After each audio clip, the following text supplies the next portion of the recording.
Всем привет! Вы на канале про машины, меня зовут Паша и это моя Шкода Рапид. Сегодня я расскажу вам о паразитных звуках в салоне Шкода Рапид. Погнали! Итак, если у вас раздаются щелчки сзади, как будто бы из багажника, не стоит терять время на спинке сидений, обматывать изолентой, как мы раньше делали это на Фабиях. Кстати, на Фабиях была в этом проблема щелчков.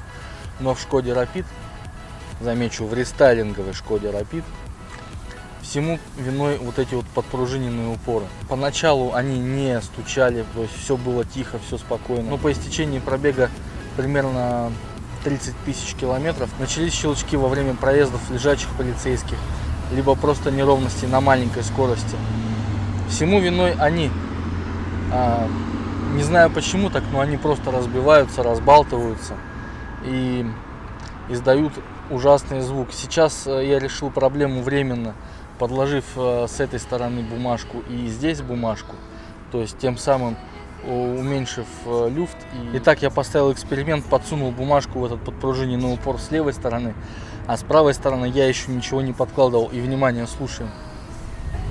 Сейчас, секунду. Прям микрофон подставлю туда.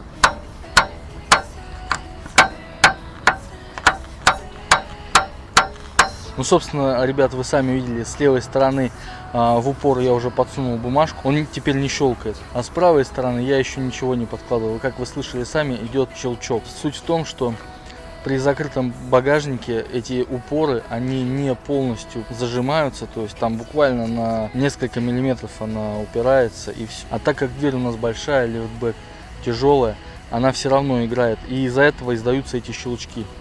Поехали дальше. Итак, одно из следующих проблемных мест находится в салоне автомобиля. Первое, на что следует обратить внимание, если у вас пошел скрип из торпеды, именно не из приборки, а из торпеды всей, это воздуховоды, что боковые, что центральные. Берем из набора вот такую штуку, крючок, он есть практически, должен быть в каждом Рапиде. Вот здесь у нас в отверстие вставляем, в воздуховоде в середине практически есть отверстие, вставляем крючок туда и дергаем на себя, вот так вот. Собственно, достаем вот эту штуку, и здесь нас интересуют вот эти две механические заклепки, скажем так.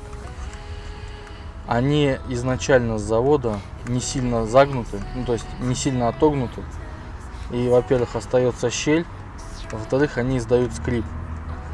Я поборол это так, просто отогнул и поставил.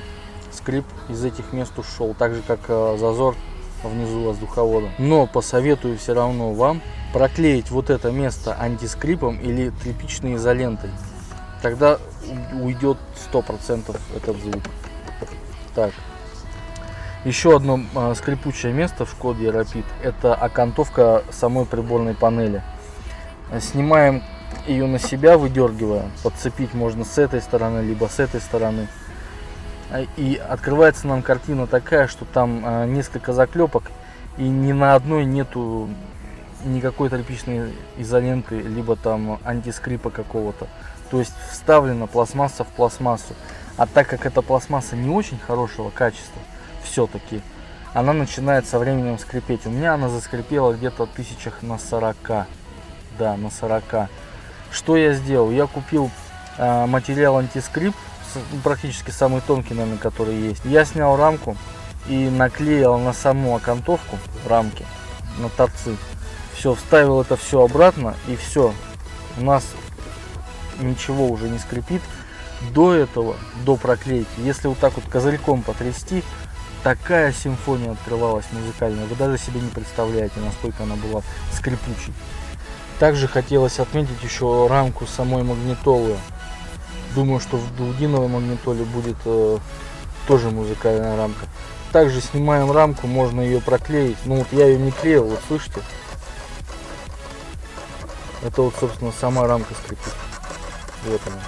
Но на кочках это не ощущается, то есть на кочках нету от нее никакого скрипа, только лишь когда задеваешь ее. Также, ребят, скрипит у нас еще бардачок на кочках. Собственно, как я это вылечил? А вот так вот, в те места, вот здесь вот, куда заходят замки, вот эти, я также наклеил антискрип, завел его туда, вовнутрь. Собственно, и все. Скрип ушел. О, друзья, теперь о самом меня бесящем. Это уплотнители дверей. Я не знаю почему. Они резко заскрипели после 32 тысяч пробега. Что вот эти бархатки, что вот этот уплотнитель.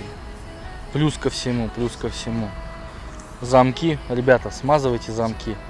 Смазка в них высыхает, и они начинают тоже играть. Просто забивайте туда литиевой смазки, и все будет окей.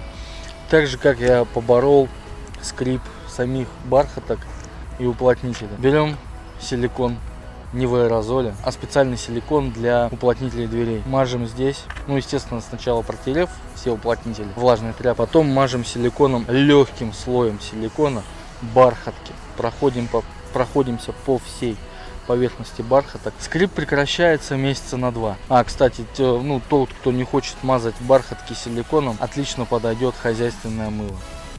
Друзья, сейчас кепку поправлю. Друзья, ну и как же я не мог упомянуть наш любимый, всеми горячо любимый стабилизатор поперечной устойчивости. Все вы знаете, что он издает скрипы у кого-то в межсезонье, у кого-то зимой, у кого-то летом, у кого-то в сухую, у кого-то в мокрую погоду. Но все-таки он издает свой пронзительный скрип.